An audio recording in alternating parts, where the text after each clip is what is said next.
Ticket ఇవ్వకుండా అవమానించుండ్రు. అది కడియం శ్రీహరి గారి చరిత్ర. అది పచ్చకామర్లకు లోకమంతా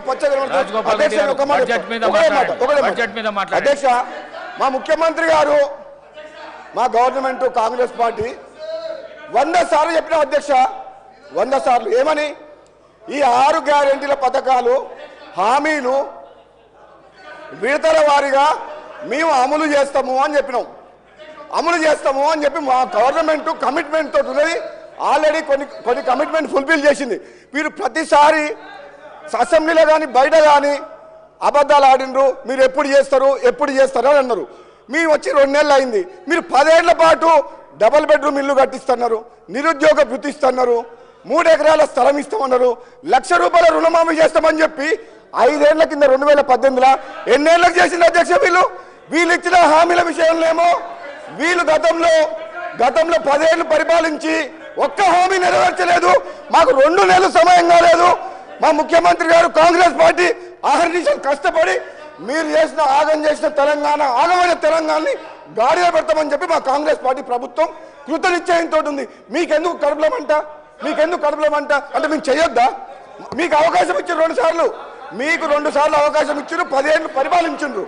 మీరు విద్యని వైద్యని గాలి కొదిలేసిన మనుషులు, నిరుద్యోగులని గాలి కొదిలే మోసం చేసిన మనుషులు, నిరుపేదలకు ఇల్లు కట్టిస్తామని చెప్పి మోసం చేసిన మనుషులు, రైతులని నిలువ ముంచిన మనుషులు, ప్రాజెక్టుల పేరు మీద రీడిజైన్ పేరు మీద కమిషన్ల కోసం ప్రాజెక్టులు కట్టి దోసుకున్న చరిత్ర వీది. మా ప్రభుత్వం తెలంగాణ ఇచ్చిన పార్టీ ఇది. కాంగ్రెస్ పార్టీ ఆనాడు హైదరాబాద్తో కూడిన తెలంగాణ ఎందుకు ఇచ్చింది అధ్యక్ష? వీళ్ళు అప్లై చేసిపోయిండ్రు. నిజంగా చెప్పాలంటే ఇది మిగులు బడ్జెట్ తోటి ఉన్న రాష్ట్రం. మనమే ఒక 10 రాష్ట్రాలకు అప్పిచ్చే పరిస్థితిలో ఉండే అటువంటి రాష్ట్రాన్ని అప్పుల పాలు చేసిన పోయిన గణిత చరిత్ర వీళ్ళది. మనకు అప్పులు ఎందుకు చేయాలి చరిత్ర? మనకు హైదరాబాద్ నగరం ఉంది, బోలెడంతా ఆదాయం వస్తుంది. ఈ ఆదాయంతో తెలంగాణను అభివృద్ధి చేసుకోవచ్చు.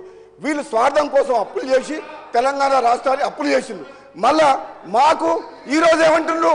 మీరు ఎట్లా చేస్తారో అంటారు, మేము ఇచ్చిన హామీలు ఎట్లా చేస్తారో అంటారు. మేము చేస్తాం, మేము నిరూపిస్తాం, ప్రజలకు ఇచ్చిన మాట నెరవేరుస్తాం. వీళ్ళు తట్టుకోలేరు అధ్యక్ష, వీళ్ళు తట్టుకోలేరు. మమ్మల్ని తట్టుకునే శక్తి వీళ్ళకి లేదు.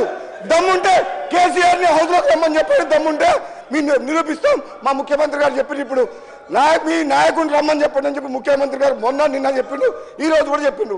ఆ దమ్ము లేదు, పారిపోతున్నారు. బయట పోయి మాట్లాడతారు, హౌస్లో మాత్రం చర్చ లేరు.